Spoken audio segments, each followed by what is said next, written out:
સુરતના વરાછામાં વેપારીઓને હની ટ્રેપમાં ફસાવનારા આરોપીઓનું પોલીસે જાહેરમાં સરઘસ કાઢ્યું. આરોપીઓ એક વેપારીને જાળમાં ફસાવી 5 લાખની માંગ કરી. બાદમાં વેપારીઓ તાપીમાં છલાંગ લગાવી આત્મહત્યા કરી લીધી. આરોપીઓને પોલીસે તારાપુર નજીકથી ઝડપી લીધા.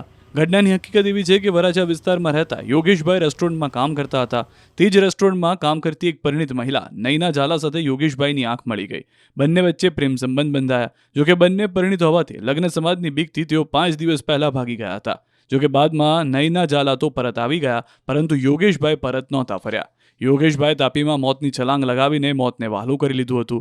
જોકે આત્મહત્યા પહેલા તેઓએ વિડીયો પણ વાયરલ કર્યો. વિડીયોમાં તેઓએ ઉલ્લેખ કર્યો કે નયન ઝાલા, અનુ ઝાલા અને ભરત ઝાલાએ તેમને હની ટ્રેપમાં ફસાવ્યા અને બાદમાં નૈના તેની દેરાણી અનુ ઝાલા ભરત ઝાલાએ તેની પાસે 5 લાખ રૂપિયાની માંગણી કરી.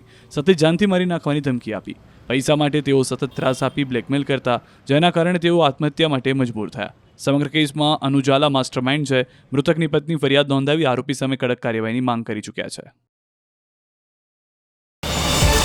QR કોડ સ્કેન કરો અને ડાઉનલોડ કરો ન્યૂઝ 18 એપ. મેળવો ગુજરાત અને દેશ દુનિયાની પળે પળની અપડેટ્સ.